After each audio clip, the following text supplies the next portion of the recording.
Mindsetters, welcome to your spring school session, Life Sciences with Luni and Aslam. Hi, Luni, how are you? I'm good, Aslam. How are You're you? looking bubbly. I think you met some high-profile people today. Yeah, Rubbing shoulders. I'm rubbing shoulders with the cool crowd. Yeah. So what are we doing for the Mindsetters today? We are simply doing revision of paper 1 stuff. All right. Guys, I hope you are excited for your Life Sciences lesson. Remember, Spring School is proudly brought to you by the Department of Basic Education. So don't forget to hit us up on Facebook, on facebook.com/LearnExtra, and you can tweet us at LearnExtra, and you can get all your Spring School schedules, notes, and videos on learn.mindset.co.za/extra/revision/Spring School. So make sure you hit us up. Ask questions, answer questions, and just be interactive for this fun Springful lesson. Springful, did I just say that? Spring school lesson, guys, that's what I meant. Aslam. You see, it's you. Whenever you're here, stuff like this happens. I have this effect, eh? Hi, guys, and welcome back. I'm hoping you're all ready and rearing to go. Remember, the lessons we learned today are as valuable as your input and your queries, because we need to address your issues more than what we have planned for you. So please don't hesitate to / and hit those buttons. Yes. All right, let's go through to what we are doing today. So what are we actually doing today? We are looking at examination questions, mainly from the 2014 exemplar.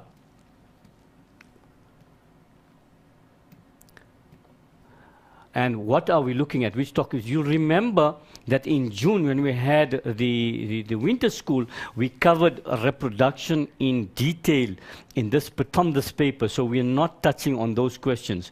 We are touching on human nervous system, the eye and the ear, endocrine system, plant responses to the environment, and the human impact on the environment. Those are the topics that we are looking at in detail. What we've done is we've taken every part of the question paper. In other words, we've taken section A right through section C where it is relevant. Every relevant question in these topics is covered. Why are we doing this? And we're going to do this for paper 2 as well later in the week. The reason being is that we want to prepare you properly for the final exam.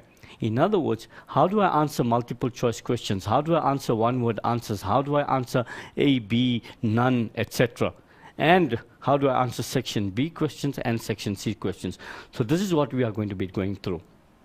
Let's not waste time and get straight into the questions. So we're starting with question 1, which is dealing with, dealing with multiple choice questions. Again, look at the instruction. Select the most correct option and write down only the letter next to the number of the question. In other words, in my answer book, I must be able to write 1.1 and next to it the answer A, B, C, or D, the correct letter only. I do not rewrite the options. I do not write down the numbers. I do not draw diagrams. I simply write down 1 of 4 letters. It's A, B, C, or D. This is what I have to do. So the first question says, refer to the diagram below showing the structure of the human ear. So immediately they're directing you to a topic in a syllabus, and that is the human ear. So they're giving you a diagram, not many labels there, just 1, 2, 3, 4, and 5. So those are the 5 labels that are there.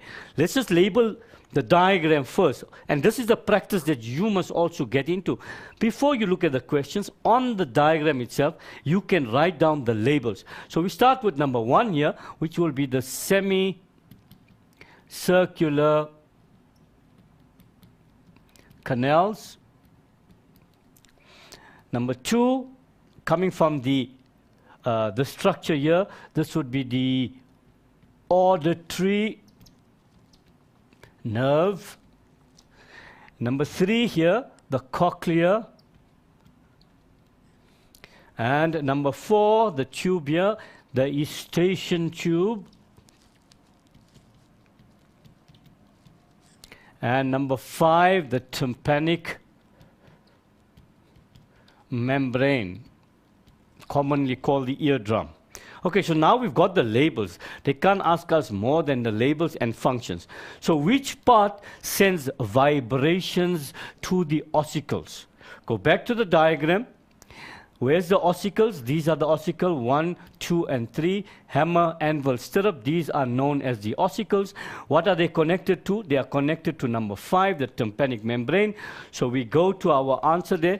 We could have just gone straight there because we know our work. But let's look at something else. Let's look at 3. Where is 3? These are the ossicles. Can 3 send vibrations to the ossicles? No. So you strike that one out already. What about 1? Look, where's 1? Can it sense vibration to the ossicles? No. So we have to stretch out 1 as well. And let's look at 4.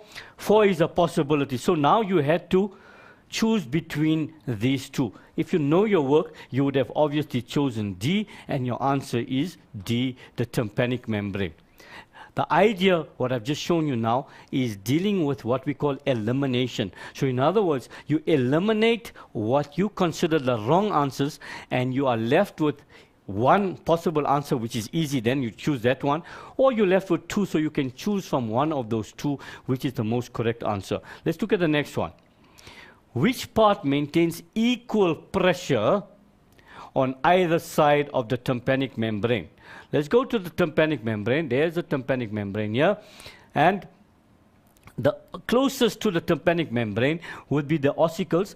Ossicles do not have a label, so it can't be them. Next close to them is the oval window, which also doesn't have a label, and the eustachian tube. So your most possible answer is the eustachian tube. And if you knew your work, you would know that the function of the eustachian tube is to maintain equal pressure on either side of the tympanic membrane. So that is number 4, and that is A.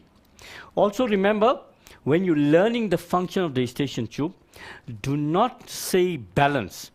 Because when you say balance, then you confuse that balance with the balance provided by the semicircular canals and the sacculus and utriculus. So rather use this sentence as it is: maintains equal pressure on either side of the tympanic membrane. In that way, you would not be confused between those functions. Let's move on. The following are effects of the secretion of different hormones. So different hormones are being secreted, and this is their effects. The first one, an increase in the blood glucose level. The second one, an increase in the heart rate. The second one, an increase in the amount of digestive enzymes. That was the third one, sorry. The fourth one, an increase in the blood flow to the skeletal muscles. Which one of the following combinations of the above effects is due to adrenaline? So they're giving you 3 possibilities. Remember, adrenaline is the hormone for flight or fight. Okay? So it's preparing the body for emergencies. Do you need an increase in the blood sugar level during an emergency? Yes, you would. Do you need an increase in the heart rate during an emergency? Yes, you would.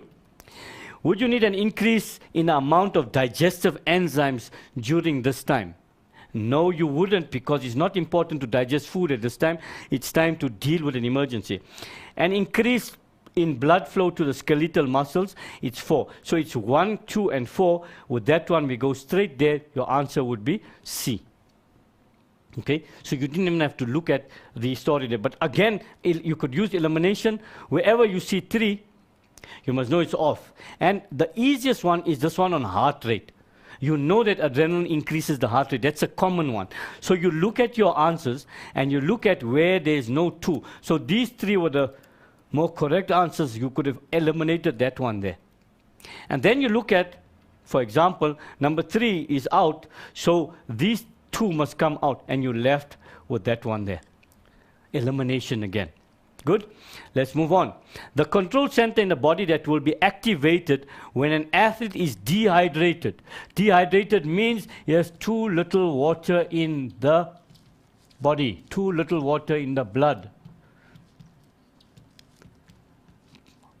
Water will lead to osmoregulation. Look at all the homework I'm doing before I look at the answers. And there's a particular organ that's going to secrete a hormone to let us know about the situation. And it can't be the cerebellum because no hormones are coming out from there. Right? It's not the control center. All right, let me rephrase that. We are looking for control center. It's not necessarily a part that secretes the hormone, so we'll have to rethink it. Although our answer is still going to be the same. In this case here, the control center is the pituitary gland. Cerebellum, does it have, look at the functions of the cerebellum.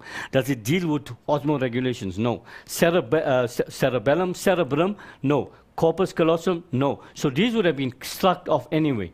And the last one is pituitary gland, which releases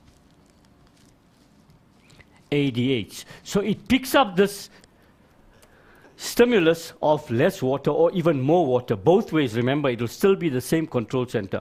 Why do we talk about control center? For any coordination that has to take place, you must have a control center. And hence, we're going to this control center here, which will bring about a response later. Let's go to the terminology quickly. Give the correct biological terms. Remember here, they're looking for the biological term. Not necessarily an example. We want the term that describes whatever we're talking about here. So the first one here, and we left this one here of reproduction because you didn't do this section. The period of development of an embryo in the uterus between fertilization and birth, and that will be gestation. That means the period of pregnancy that the woman is going through. Disease characterized by a lack of insulin production. This is obvious. It can only be diabetes mellitus. The tube that connects the pharynx and the middle ear, we spoke about it just now in the diagram of the ear, and that will be the eustachian tube. A process by which nutrients become highly concentrated in a body of water, leading to increased growth of organisms such as algae. Long sentence, but you can see already it's talking about water. That means it's talking about water quality, so this thing is coming from there. And what they're saying is when nutrients, or they could have said fertilizers, are run off into water and the nutrients become concentrated, and this causes growth of algae, and this is known as eutrophication. That's the only word you could use there, eutrophication. Okay, let's move on and indicate whether each of the statements in column 1 applies to A only, B only, both A and B, or none of the items. So your answer is going to be 3.1, for example, can either be A only, or B only, or A and B, or both. You could have written, same thing, could have written, or none. These are your answers that are possible. Let's not write 3.1, let's call this 3.7 as an example. Let's look at the first one, and we're going to work on here, so we're not going to rewrite these things. Type of development resulting in offspring that are capable of moving around soon after hatching. Your answer is either precocial or altricial. And remember, when I taught this section, I told you the word precocious means to be forward. Latching onto that, moving around soon after hatching, so your answer is A only. The next one, converts glucose to glycogen. Glucose to glycogen. The hormone is glucagon or adrenaline. And we would know that it is none of these two. The actual hormone is insulin. Glucagon does the reverse. It does this glycogen to glucose. Remember, glucagon is a hormone. Glycogen is a disaccharide, a polysaccharide. Factors affecting water availability, destruction of wetlands, poor farming practices, it will be both. Provides greater chances for the fusion of sperm and egg. External fertilization or internal, obviously internal fertilization increases the chances of fertilization. Characteristic of vivipary, a placenta is formed, live offspring is born. It would be both of them, A and B. There must be a placenta and live offspring. Examples of greenhouse gases, carbon dioxide and methane. It will be both of them, A and B. And with that, Looney time. Mindsetters, let's take a very quick break and we'll see you straight after this.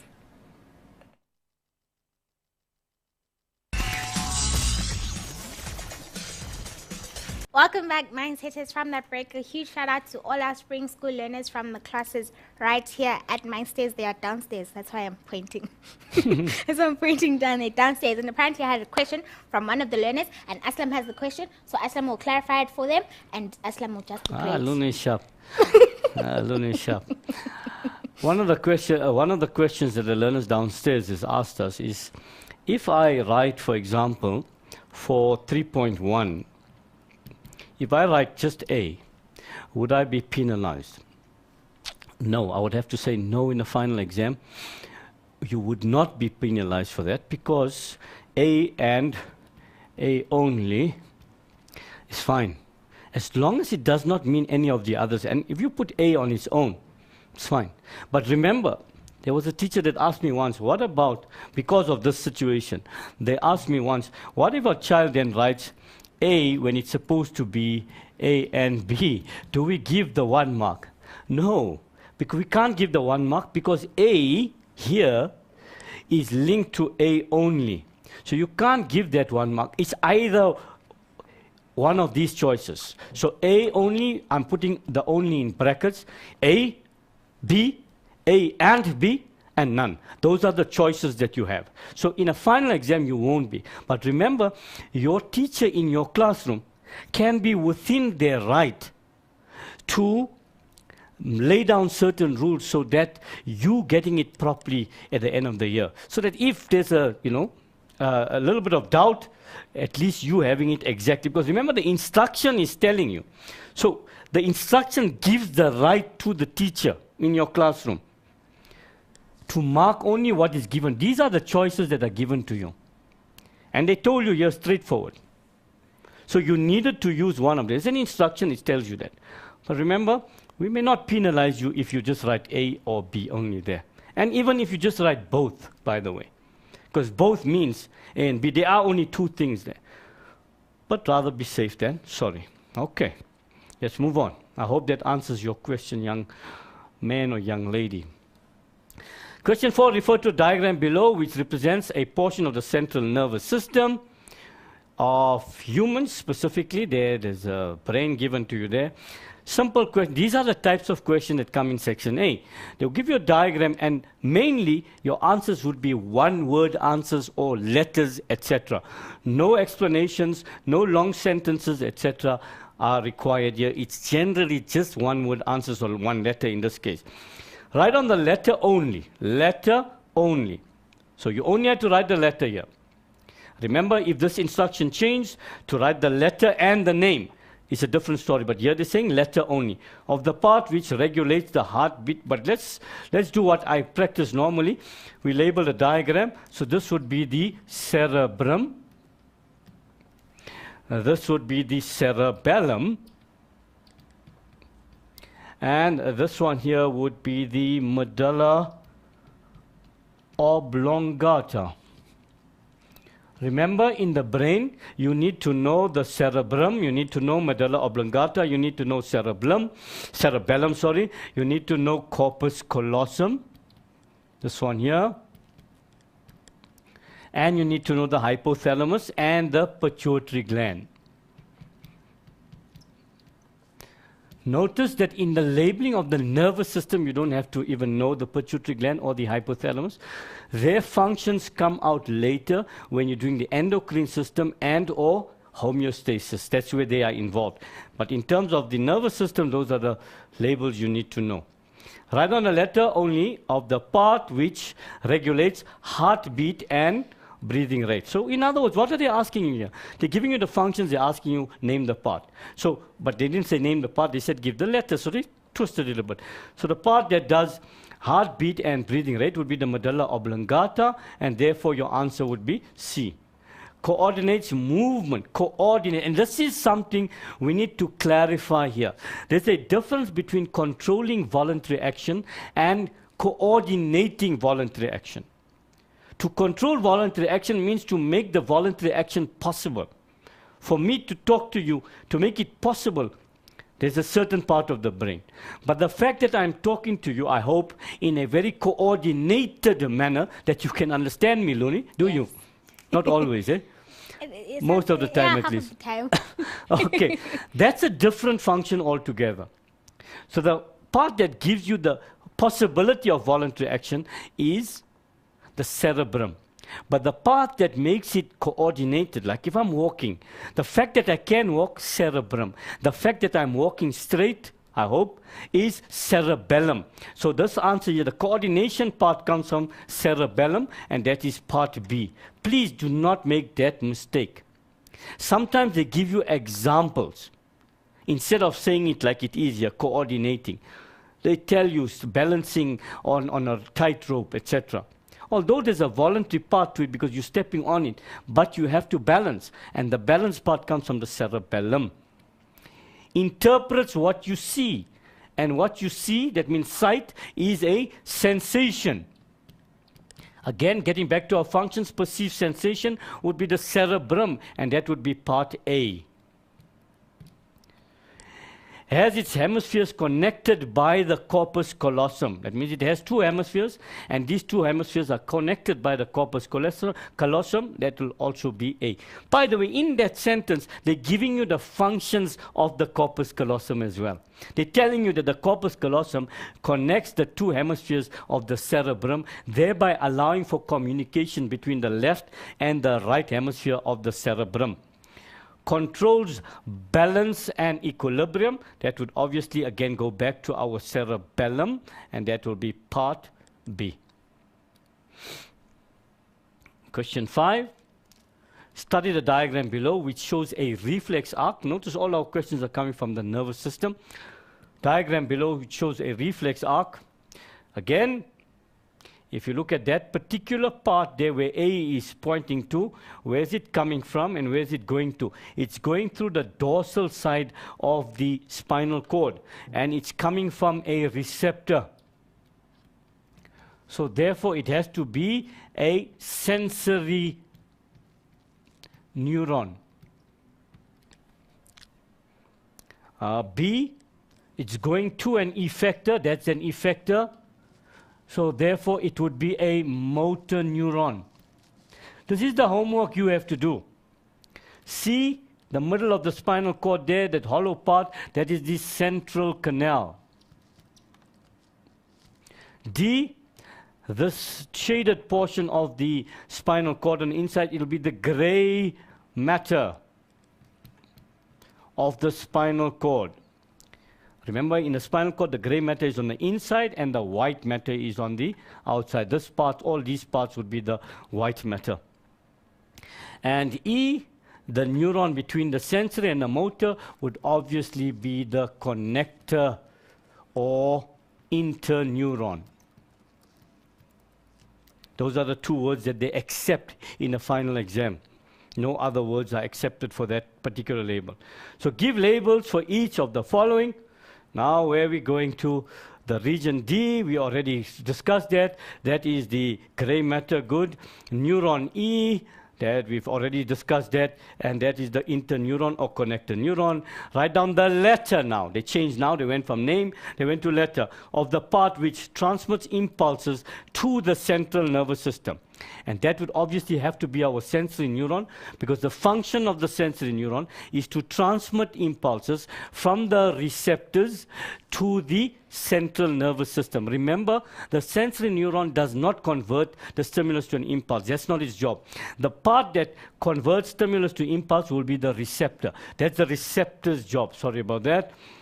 The receptor's job is to convert stimulus to an impulse. So the sensory neuron, and sensory neuron is part A. We've done this already. And this is the one we are at A. Contains cerebrospinal fluid. That would be the central canal. And we label that was C. And the answer is C there. Good.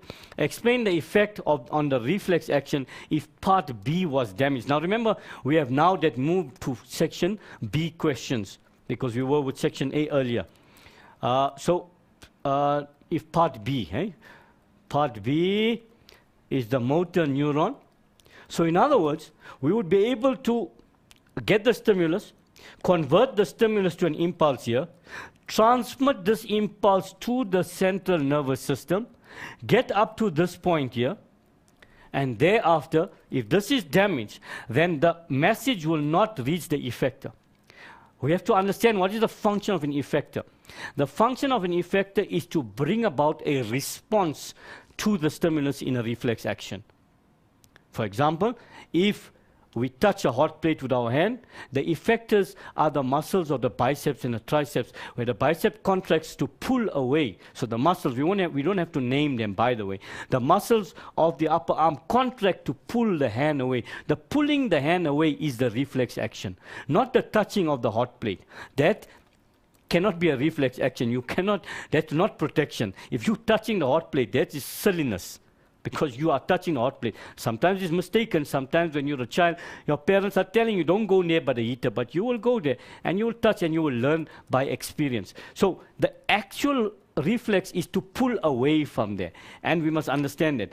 So obviously, if the motor neuron doesn't take the impulse to the effector, we would have a problem in that we would be able to feel, because all of that has happened. We would feel the stimulus or detect the stimulus, but we will not be able to respond to the stimulus. And that would be our answer there. So the sensation would be felt, but there would be no response. So we could then obviously have more damage. The nerve pathway in the above response is about 1.5 meters in length. A nerve impulse travels at 75 meters per second. Use this information to calculate the time taken for this reflex action to occur. Show all working. Very simple calculation. It's telling you that the impulse travels at 75 meters per second, and this one here is 1.5 meters in length. Therefore, we take 1.5 meters, divide by 75 meters per second, and our answer is 0.202 seconds. Remember, you've got to put the unit here, and if you know your math, you would obviously have cancelled out the meters there, and you're left with seconds there, and your answer is 0.02 seconds. Simple division problem there. Explain the significance of a reflex action. Why do we have this in our body? And that's obviously is to protect the body from, I would add here, protect the body from further, I'll write it on the top here, further damage. Remember, there's already damage because you're going to get burnt a little bit, but you're pulling your hand away. If you left your hand there, you would have got burnt further. Or if you stamped on a thorn, if you left your foot there, the thorn could have gone further and damaged blood vessels deeper into your skin, etc. by reacting quickly. So importance is it causes a reaction that is quick and therefore protects from further damage. All right, good. A little bit of a reading situation here, investigation. A learner carried out an investigation to measure the reaction time of two people, A and B. Each person had to ring a bell when a light flashed on. The time taken for each person to react was recorded and plotted on the bar graph below. The test was carried out 10 times with each person, obviously.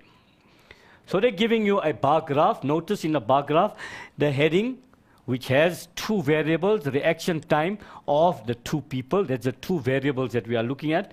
And here we have attempt number, and here we have reaction time per second. They're giving you a key, person A, person B. And they've given you all the readings there that are going on there. What was the slowest reaction time? So in other words, who took the longest? Remember, slowest is not the quickest. The least amount of time will be the quickest reaction. So therefore, the slowest reaction was obviously 0.42 seconds. That's this one around there. This guy here, person B, in his first attempt. So that was the slowest reaction. Describe how the reaction of person B changed over the 10 attempts. So this is person B. We were looking at him just now. What has happened? you'll notice that from the first to the second it dropped, then to the third it dropped, then to the fourth it dropped, then it dropped again, and thereafter it stayed the same, and then it went up, up, up, up again. So if you follow that, you don't have to draw that line, but you can read that clearly there. So if you're describing, you've got to say the whole thing. And therefore, you're going to say that it decreased first, then leveled off, and finally increased again. And you can even give the attempt numbers to be more complete in your answer. In the first few that you've named there, as I showed you there.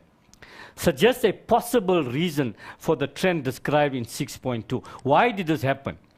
Obviously, the practice is going to make the time faster first.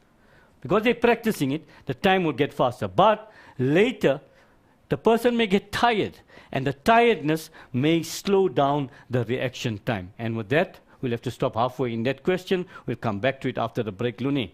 All right, Mindsetters, don't forget to tell all your friends that spring school runs from today until the 12th of October from 10 in the morning until 7 in the evening. So make sure you tell all your friends, because we're trying to help you guys prep for your final exams, because you want distinctions and nothing else. With Mindset and Learn Extra, you can achieve all of that. So make sure you tell your friends. And with that said, let's take a very quick break, and we'll see you straight after this.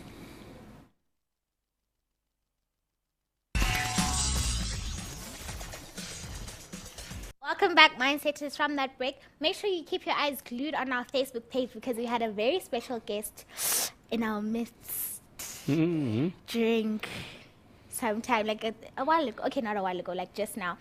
The Minister of Basic Education, Umamo Angie Motsecha, was here, and we were taking pictures, having fun with the guys downstairs as well. So make sure you keep your eyes glued on our Facebook page, because watch make you guys jealous. Because you're so cool, rubbing shoulders with special people. But Aslam. But you also special, Aslam. But you rub shoulders with me very often, so you should be special. Yeah, you also, yes. Not as special as... Do you want those questions now? Yeah, let's take the questions first. Or let's just finish these two questions, right? Okay. We're finishing two questions. We got your questions. We're noting your questions. We will take your questions just after this. So what was the stimulus in this investigation? You go back. Obviously, what was flashing? The light was flashing. So that was the stimulus that was given. That's easy. Light. And the last one is an easy one. You should be able to, you should not be able to identify with this. You should know about it. How would the reaction time of person A have differed if he or she had been under the influence of drugs? What do you think would have happened, Luni?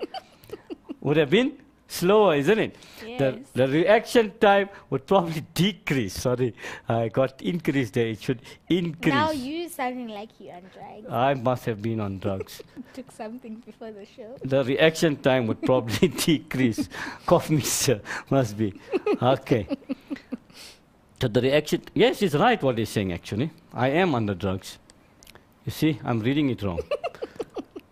The reaction time would increase, won't decrease. I'm looking at decrease, as I told you not to look at in the start. Increase means that it's going to take them longer to react to the thing. In other words, it slows down the reaction here, and increase the reaction time is the same.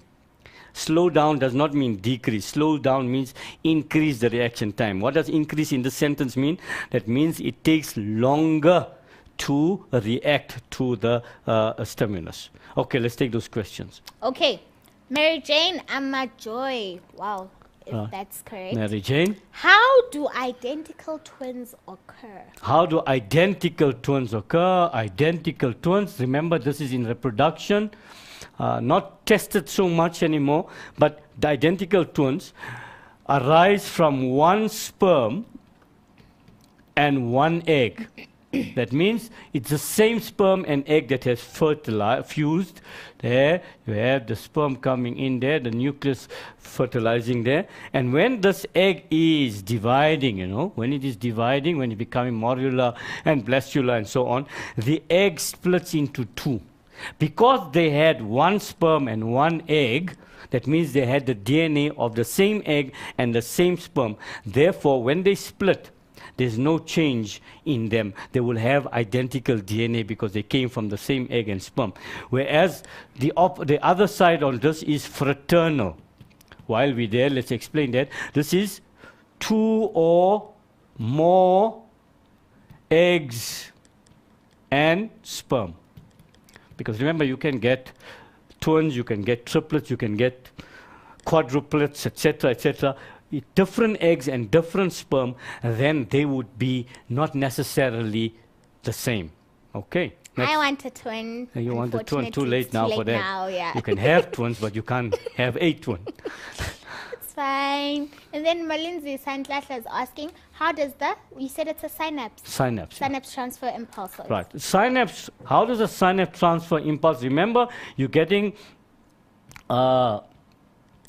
axon ending there, and then you're getting a dendrites there. So these two ends of the two neurons do not touch. What Malinzi? Malinzi, sir. Malinzi sir. Okay. Wants to know is how does the impulse get from here to there when there's no contact? In this area here known as the synaptic cleft, you don't have to go into too much of detail. There are some chemical substances called neurotransmitters. The neurotransmitters take the impulse from the axon of one neuron to the dendrite of the other. It is not as easy as I'm explaining it, but that is all you need to know at your level. There is an intricate, detailed process taking place in this area here, which you will learn as you go further in biology or physiology, as it's known later. You may learn that. But for us, we need to know the neurotransmitters, chemical substances, take the impulse from the axon of one to the dendrite of the other. Okay. And then Mutsitsielwa Morgan is asking, what is the function of the cerebrum? Morgan, eh? Morgan wants to know, guys, you help me, your mindsetters. Morgan wants to know what is the function of the cerebrum. Now, if Morgan was in front of me, he would have been in trouble. Because the functions of the cerebrum are very easy to know, all right? We shouldn't be asking that because it's straight from the book, this question here, cerebrum. But nonetheless, Morgan, we're going to help you today. The function of cerebrum, firstly, is to perceive sensation. In other words, the possibility of seeing, smelling, hearing, etc. is interpreted in the cerebrum. That's one. Also, Morgan, it is important for higher mental abilities. And we can break this down into further so you get more answers here. One is for memory, to remember, which you're not doing at the moment, Morgan. Okay? And for judgment and reasoning. These are things that human beings are supposed to be capable of more than other organisms, especially these two here, judgment and reasoning. Even other animals have memory. Okay, higher mental abilities, perceived sensation, and controls. We spoke about this earlier. That one you should have had, voluntary actions. All the things that we can do and we can control it by our will, like talking, jumping, skipping, running, swimming, whatever, that we are controlling voluntarily, controlled by the cerebrum. But remember what I said earlier, control is the key word here, whereas the cerebellum coordinates this. Next one. And then Sandil and MJ are confused about the meaning of dilate. So dilate, the meaning of the word dilate, yes. Yes. By the way, just for all the mindsetters, the word dilate is used in our syllabus in two main areas. Dilate, we talk about the skin blood vessels, and we also talk about the pupil in the eye. In these two cases, we use this word dilate. It's a very good word, and it's easy to explain. Many of you say it becomes bigger. It's not a good descriptor of dilate. Dilate means to become wider. Okay? To become wider. Okay? To increase in diameter. This is what dilate means. And the opposite of this would be constrict. So constrict would be mean to become narrower. Avoid the word big, small, thick, thin, etc. These are the two most apt words to describe dilate and constrict. So rather use the word dilate and constrict. If you're not too happy with that, then you talk about becomes wider and becomes narrower. Good? Can I ask more? Eh? There's others from the inbox now, not on the wall. We can ask why we asked Okay. it. Why not? Bakang is asking, how is sound generated in the ear? Okay, I think, no, we don't have a question, but we'll have to park that one down, Okay. and we'll talk about it a bit later. The Okay. question is, how is sound generated in the ear? How do we hear, in other words? Please remind me in the last 5 minutes we do that one, yeah? Okay, and then Tembinkosi Nkongi, what happens if the eustachian tube is blocked? Okay, so it's also related to the Yeah. ear, so we'll answer that a bit later. And then this one, what is the function of the ventral horn? A ventral horn of the spinal cord. Let's go back to the diagram. From Lelo It Namkulwana. does, in real terms, this is where the motor neuron leaves. Oops. This is where the motor neuron leaves the spinal cord.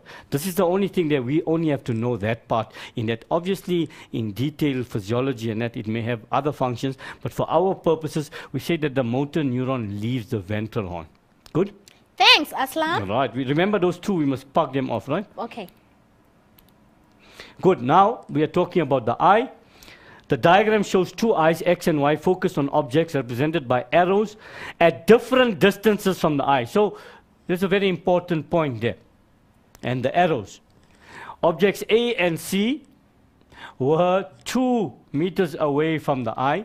Objects B and D were 7 meters away from the eye. So A and C, 2 meters away from the eye, and B and D, 7 meters away from the eye. Okay? Write down the letter of the object that XIX is focused on.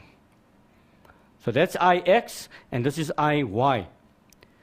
Look at the shapes of the lens, there and there. This lens is rounder or more convex. This lens is flatter. So this is obviously for distant vision. Right? So B and D are 7 meters away from the eye. So obviously, IX is focused. And now, what's important? Look at B and look at D.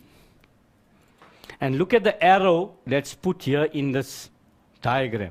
Remember, when we have the image fall on the retina, it is the opposite way to which it was facing originally. So our answer would have to be B in that case, because B is facing downwards, and therefore it is facing upwards there in that way there. So two things you have to do there. One is to invert the diagram, and two is to look at the distance and the shape of the lens. IY is focused on IY. Look, this guy is looking downwards here, and there's C there that is 2 meters because it's rounder, so it's close vision. So your answer would be C. Name and describe the process that allows IY to perform a clear image on the right retina. So we're looking at near vision, IY, rounder lens. So we need to explain, name also, and describe. The process is known as accommodation, and we need to describe it. So during accommodation, firstly, the ciliary muscles. Notice that when we're talking about accommodation, we talk of the ciliary muscles. When we're talking about pupillary mechanism, that means dim and bright conditions, we talk of the circular muscles and the radial muscles. Here we talk about the ciliary muscles and the suspensory ligaments. Those are the two important things here. And notice that in accommodation, we talk about the lens, and in pupillary mechanism, we talk about the pupil and iris. Okay, good. So the ciliary muscles contract, the suspensory ligaments become slack. The tension on the lens decreases now, and the lens becomes more convex. This was given in the diagram already. The shape was given. So you needed to explain, how did the lens become more convex? It's because of these things here. Refractive power, if the lens becomes more convex, the refractive, the bending power of the lens increases, and a clear image now forms on the retina. Now imagine we had to ask you the opposite, that means IX. All we're going to say then is the ciliary muscles relax, the suspensory ligaments become taut. Remember, because the ligaments do not have the property of muscles, they can't contract and relax, we use the word slacken and becoming taut. The tension on the lens increases. The lens becomes less convex, or it becomes flatter. and the refractive power decreases, and the image will still form on the retina. So notice that you don't have to learn both. You learn one of the two, the other one is the opposite. We're just changing words and we're looking for near and far. Whereas if you learn both, in the exam you get confused and you mix them up. So rather you learn the one, you're confident about that one. If they ask that one, you merely write it down. If they ask the other one, then you are going to change it to suit the question. A grade 12 learner performed an investigation to determine the effect of light on the growth of plant shoots. The learner divided the plants that were used into 3 groups as follows. Notice already you know we're talking about plants, so we're talking about plant hormones. Group A, the tip of the shoot was intact. Group B, the tip of the shoot was removed. And Group C, the tip of the shoot was covered by a cap that does not allow light to pass through. The diagram below shows each shoot at the beginning and next to it the end of that, and the arrows show the direction of light. So here's shoot A, nothing covering it here. Shoot B, we cut off the tips, and shoot C, we covered it with something that does not allow light to pass through. Name the dependent variable in this experiment, and that would be the growth of the plant shoots, the one that's dependent on the stimulus light here. The independent would be the light in this case and other factors. State 2 factors that must be kept constant in this investigation. Same environment in which the shoots are placed. That means everything else apart from the light must be the same here, and even the direction of light must be the same.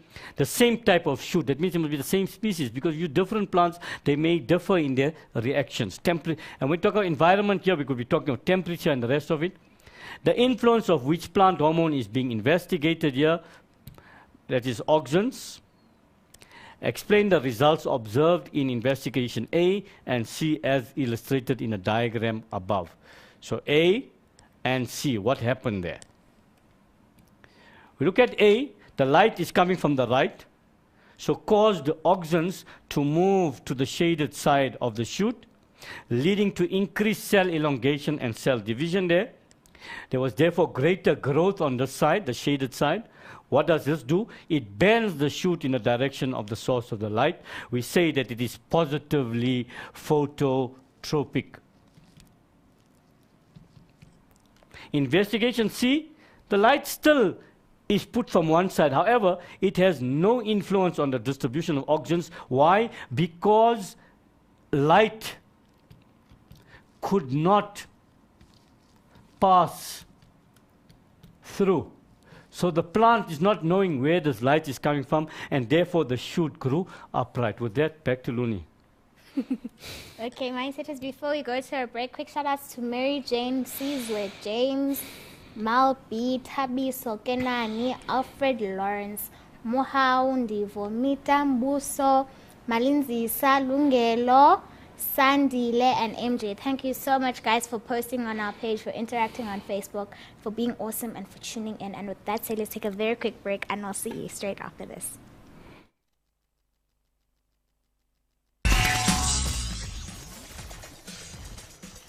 Welcome back, Mindset. I'm so sorry. People are laughing in my ear, guys, and it's so distracting. But no, as I'm noticing, we have. Yeah, so anyway. Okay.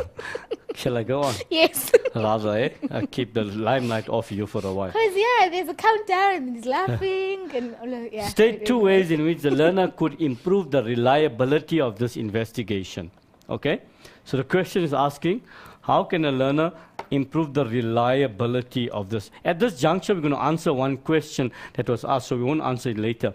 The learner wanted to know the difference between reliability and validity. Now, if I say that you are a reliable person, what do I actually mean, Luni? That reliable, trust. I can trust you. Good, excellent. That's the best answer I could have ever asked for. So when we're talking about reliability, we want to know whether we can trust the results of this experiment. And that means if somebody else does the same experiment, would they get the same result? So reliability is referring to the repeatability of the experiment. yielding the same or at least similar results over and over again. That's reliability. Simple. Validity, on the other hand, wants to know whether this is a valid experiment. The first measure of validity is, does the experiment set out to measure what it was supposed to? If the aim was, for example, my aim was to see whether Looney can save 100,000 rands by 10 years. But when I go and do the investigation, I look at what she's bought and so on, instead of looking at the bank balance. That means already I'm starting wrong. Or, for example, let's give you something closer to home. I tell you tomorrow you're writing paper 1.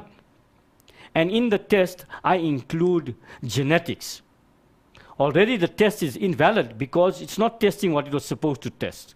So validity is more geared towards the method also. So it must be the correct method. So validity is affected by following correct procedures, testing what you're supposed to test, and by keeping the variables controlled. The various variables, you must be able to control them. The only variable that must be changed is the very variable that you are testing for. Okay, so that's the difference between reliability and validity. Now, how does this affect this one? Obviously, we said already that it must be repeatability. So therefore, we must repeat the investigation. Must repeat it because it must give us the same result. If it gives us the same result, it's reliable. And or use more than one plant for each treatment. In other words, we must increase the sample size. If we were taking, for example, let's say we were looking at the attitudes of different people on antiretroviral drugs. Instead of taking 10 people, we must take 100 people. Instead of taking 100, we must take 500. So the more people we take in the investigation, the more chances that our result will be reliable, or by repeating the investigation. That's where we are. Looney, can we get the other questions? Do you want the ear ones now? Yeah, let's go to the ear first, and I'm going to go back, people, to the diagram of the ear because it is relevant to what we were saying. Okay. So the first one. Bakang is asking, how is sound generated? Right, in how the do ear? we hear? Yes. Right. And then Tembinkosi is asking, what happens if the eustachian tube is blocked? Tembinkosi wants to know whether what happens if the eustachian tube is blocked. Yes. Remember, what was the function of the eustachian tube? Is to maintain equal pressure on either side of the tympanic membrane, so that the pressure is equal on either side, so that membrane will not burst in either direction. So if the eustachian tube is blocked, then this balance will not be maintained and the eardrum can burst. Because of this, obviously, will decrease the amount of sound that this person can hear. Okay, so that's the first one. Then, talking about hearing, the first question was, how do we hear? And that's why I said, let's look at the diagram, because the diagram will make it easy for us. The first thing we need to do is to trap the sound waves. So the first part 1 in the whole hearing process, is that the pinna traps sound waves. These sound waves then, too, go through the auditory canal, from the pinna to the auditory canal to the tympanic membrane. So they cause the tympanic membrane to vibrate. And when the tympanic membrane vibrates, 3, it causes the ossicles to vibrate. And remember, hammer, anvil, stirrup has. Hammer, anvil, stirrup. It will cause these ones to vibrate. And eventually, the oval window will vibrate.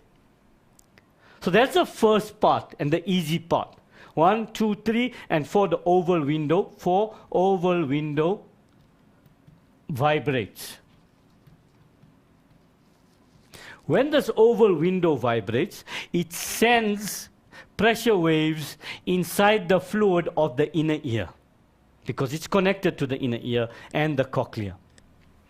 And inside this cochlea, the vibrations will then, the pressure waves would be converted to an impulse by the organ of Corti. which will then send this impulse. This is number 4, that will be number 5. Number 6 would be this impulse is then gone into the auditory nerve, which will take it, number 7, to the cerebrum, where it will be interpreted. That is all that you need to know. This is as easy as it is. There's obviously a more complicated process that's taking place in the cochlea. For exam purposes, you need not know that. You just need to know that in the cochlea, there's this organ of Corti, which is the hearing receptor, which converts the stimulus into an impulse, transfers that impulse to the auditory nerve, and from the auditory nerve it goes to the cerebral cortex, if you want to be more specific, or the cerebrum, where it is interpreted. Yes, now we can move on. The next question? Yes. Lelona Mkulwana, what is the function of the ventral horn? The ventral horn of the spinal cord, we discussed that one earlier. We're saying that this ventral horn simply lets the motor neuron leave from that area. For our studies, that's all we need to know. Yeah?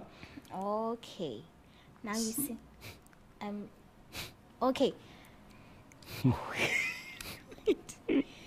can't find them now, the questions. Yeah. Ooh, okay, may you please explain the difference between, no, you explained that, reliability and validity. That one, we did below that, after that. Yes. Now. From then on, it moves. What is the cause of color blindness? Color blindness, it's for paper 2.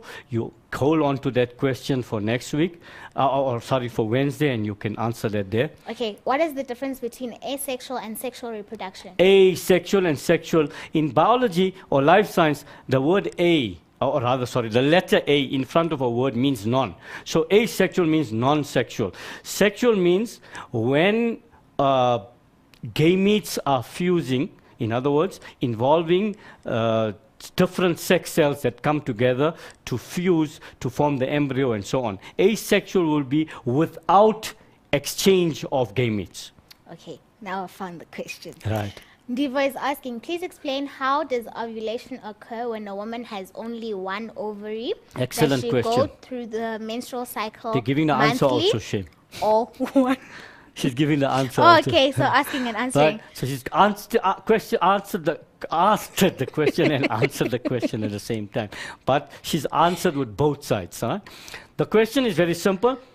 If a woman has only one ovary, for some reason she had ovarian cancer and they took out one ovary, or any other reason they pull out an ovary, what is the situation with her ovulation? How often does ovulation take place? Ovulation will take place every alternate month. Remember, generally the body works that one ovary releases an egg for 1 month. The cycle, the next cycle, the other ovary releases another egg. So it will be alternate months. Okay, and then from Mohao Ramasedi, do drugs affect neurotransmitters or the nerve cells?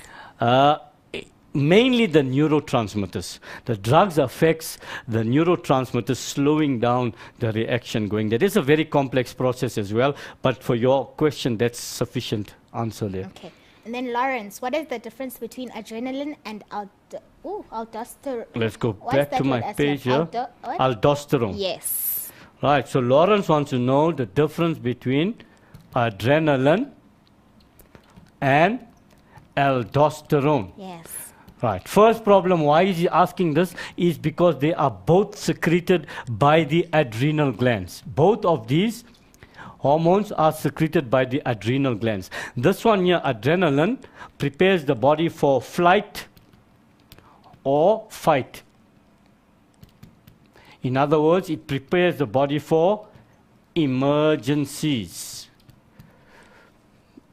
Whereas aldosterone is involved with the salt concentration of the blood. So that's the difference. So one is controlling the amount of salt in your body, and the other one is preparing the body for emergencies. Okay. And then Alfred is asking, what is the difference between reflex arc and reflex action? Good. I'm getting some good questions. I'm actually happy that these guys are asking this, and we didn't leave it for last minute. We wouldn't have been able to answer all. So reflex arc, reflex action. I use a very simple explanation here. Reflex action is the doing word here as such, in inverted commas. The reflex action is, what is it? It is a quick, automatic automatic response to a stimulus. So that is what it is. The fact that you're pulling your hand away, quick automatic response to a stimulus, this is the action. And the arc, on the other hand, the arc, reflex arc, we just add in front of this the pathway that an impulse follows to bring about a quick automatic response to a stimulus. Yes. In other words, what we're saying is in the arc, the definition of a reflex action is included. But the arc is actually telling you, for example, if I tell you, go from here to Joburg, that's the act of going from here to Joburg. But I tell you, when you're going to Joburg, please go straight down Republic Road, turn left on the first robot, and then turn right, etc., etc., etc. That is the pathway you are taking to get to Johannesburg. So it's the pathway, in other words, the route that is followed by the impulse to bring about this reaction. Okay, and then Tabi, so does the nucleus of the motor neuron have function? All nuclei will have functions. All nuclei of every cell in the body is to control the activities of that particular cell. In other words, DNA replication, etc. Whatever that must happen in that cell will happen via that nucleus. The nucleus is the brain of a cell. Okay, now we're going to take a break, Aslam, apparently. Oh, yeah. Okay, we're taking a break. Yeah. It's a short break. All right. Yes, you know how things roll. Live show. It's nice. Okay, great. My setters, let's take a very quick break and we'll see you straight after this.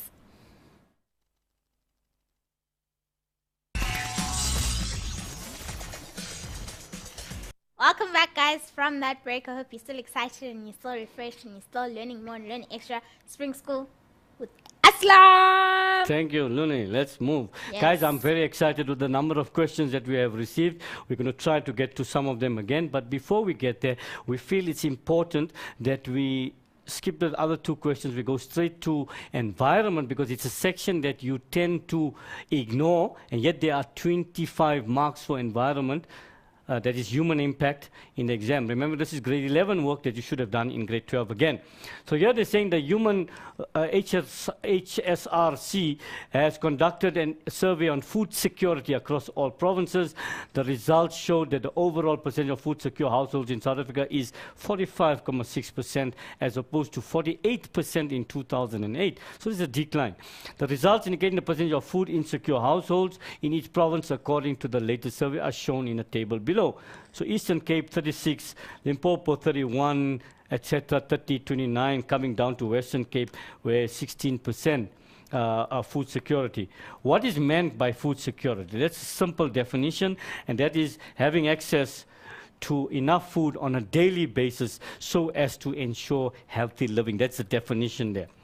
So it means all people must have access to food on a daily basis, ensuring healthy living. Use the data in a table to draw a bar graph for the 4 provinces that have the highest percentage of food insecure household. Okay, and there you go. You would have chosen from there the highest food secure would be Eastern Cape, Limpopo, Mpumalanga, and the Free State there, which would have had those there. And again, heading, and the bars are equally distant apart, and they have the same width, and you're going to plot it according to proper. Remember, use a ruler to do this, so it's easy. The bar graph is one of the easier graphs to draw. Can't be hard to do that, remember? Okay? State how the use of fertilizers by farmers can increase food security for a country. How can fertilizer increase food security? Obviously, the more fertilizers, we're going to provide more nutrients that will increase the crop growth, hence we can supply people with more food. That's on the one side. On the other side, how can the same thing, increase of fertilizer, how can it decrease food security? And there, we come there where fertilizers are expensive, number one, causes food prices to increase because the more fertilizer you add, the more cost you must add to the food prices. Then, overuse of fertilizers can cause oxygen deprivation in soil, which will eventually decrease crop production. And we can also talk about how we can have harms elsewhere as well in environment. Good? State how the use of pesticides by farmers can increase food security for a country. Notice it has two effects. Obviously, if we use pesticides, it will kill the pests, and therefore they won't cause harm to the crop, and therefore we'll have more crop to give to people. On the other hand, how does it decrease? It could kill pests as well as their predators, and therefore hence more pesticides would be have to use, raising the cost of food. And also pests, with using regular use of pesticides has proven that the resistant ones population become more over time, and therefore eventually the pesticide will be useless and the crops will be damaged in that way as well. State two factors other than the use of fertilizers and pesticides which may have led to a decrease in the percentage of food secure households in South Africa since 2008. Now you just had to state them, didn't explain. If they said explain, then you would have to explain how. Massive unemployment in the country, that's obviously a big thing because there's no money, you can't buy food. It's no sense if the food is available and you don't have the money to buy it. So food security is still not in your favor in that sense. Increase in the size of the human population since 2008. Farms destroyed for development, more houses needed, we have to get rid of farms, and therefore there's less crops. Decrease in subsistence farming, prolonged unfavorable environmental conditions. Those are straightforward things there. Next one says the carbon dioxide concentration in the atmosphere was recorded at 400 parts per million in May 2013 compared to 316 parts per million in 1958. All right? This change is due to an increase in the use of fossil fuels as well as an increase in deforestation. Describe how deforestation contributes to the high carbon dioxide concentration in the atmosphere. That's easy. Obviously, there's less trees, so therefore less carbon dioxide is going to be used from the atmosphere for photosynthesis, and hence more carbon dioxide that is in the environment. State one other impact of deforestation on the environment. It will lead to the loss of biodiversity because there are animals that are, there are plants that we're going to kill completely, and there were animals that were living in those in those areas, and therefore they will also be destroyed. Further, we also cause soil erosion because now the topsoil will be washed away very easily because of that. Explain why we should be concerned about the rising carbon dioxide levels. This is a very easy question. Increased carbon dioxide leads to the enhanced greenhouse effect. That means there will be more of the greenhouse gases that will be in the environment compared to what is the natural. This causes an increase in global temperatures. This could rise to a rise in sea levels because of melting ice, and because it can also cause floods. It can also cause change in the climate, which can lead to the extinction of certain organisms and therefore disrupt the entire food chain. Suggest one way in which the government can reduce carbon emissions caused by the generation of electricity. They're being specific. They're talking about the generation of electricity and how the government, not you, how the government can reduce the carbon emissions. So you need to be specific here, and the main thing that we could talk about here is use alternate forms of energy. That's the main purpose that the government can do. We can also say that the government can pass legislation, laws that will fine big industries that are using too much electricity. We could add that there. Or on the other hand of the coin, instead of putting fines, they can give rewards to those companies that meet targets to bring it down as well in the same way here. Remember, we're talking of the government, we're not talking of an individual. So you can't say here, put the lights off when you're not using it. Because you're not the government. The government can't do that. The government must put a strategy for the whole country to bring that down in that way there. Good. Question? Okay. From Lapeto, James. Yeah. I always mix accommodation and pupillary mechanism. Any tips? Right, any tips? Yes. Right, let's go back to our story here. First of all, The question that we answered here was accommodation. The tips that I'm going to tell you, for a start, remember, when you're talking of accommodation, what is involved? The lens, the suspensory ligaments, and the ciliary muscles. And accommodation has to do with near and distant vision. So always remember this. Accommodation is dealing with near and distant. So that is what we get from there. And accommodation is dealing with near and distant. Okay? And it deals with the lens, the suspensory ligaments, and the ciliary muscles. Whereas the pupillary mechanism is dealing with bright and dim conditions. So in other words, we're dealing with light here, LP. Light deals with the pupil. And when we talk about the pupil, we talk of the circular and radial muscles of the iris. That's what we need to know there as well. So if you can remember that, it will help you in that direction. That's it? Okay, no. Okay. Karabo Sibiya, may you please explain how balance takes place in the human ear? Can I answer this? No, I'm joking. Eh? You just do the headstand. Yeah. That's what I'll do to explain. Okay, Karabo, no? Yes. Karabo wants to know balance. Remember, there are two parts in our ear that deal with balance, semicircular canals and the utriculus and sacculus. While you're on that, Yeah. Juhi is asking, how does the semicircular canals maintain balance? There we go. just So it's the combine. same question. Yes. Excellent, right? So the semicircular canals, remember, they have circles in different directions. And in this semicircular canals, you have swellings at the bottom called ampullae. Inside this ampullae, we have special cells, semicircular canals, called cupula, or cupullae, many. These cupullae are sensitized by the direction and speed in which we move, the direction and the speed, left, right, forward. This is what the semicircular canals. So the semicircular canals inform us about the direction and speed in which. How? Because these cells, special cells called cupula, sense them.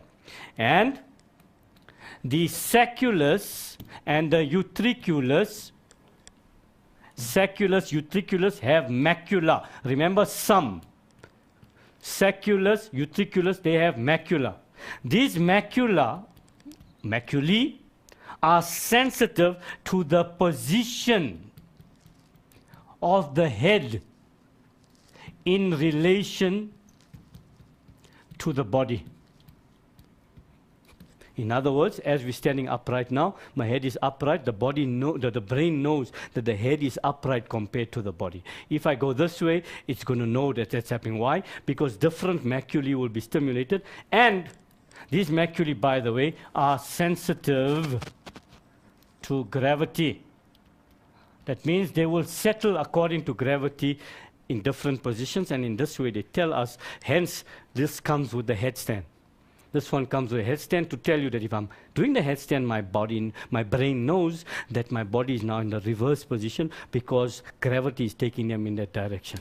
Any more to do? No, we're done now. It's fine. Too much? No, it's Too time. little? It's time to go. Time is up. When time is up, time is up. Yeah, it's time now. Thank you, Aslam, Thank you, for Loni. the awesome lesson. Mindsetters at home, thank you so much for tuning in. I've posted the pictures with the Minister of Basic Education on our Facebook page. So go check them out and just get jealous because you're doing great things here at Mindset. And remember to tell all your friends to check out Spring School starting from today until the 12th of October, 10 till 7 p.m. Don't forget to tell your friends because we're trying to help you have good marks for your final exams. We're prepping you guys. We love you very much and thank you so much for tuning in. Goodbye from us. Bye.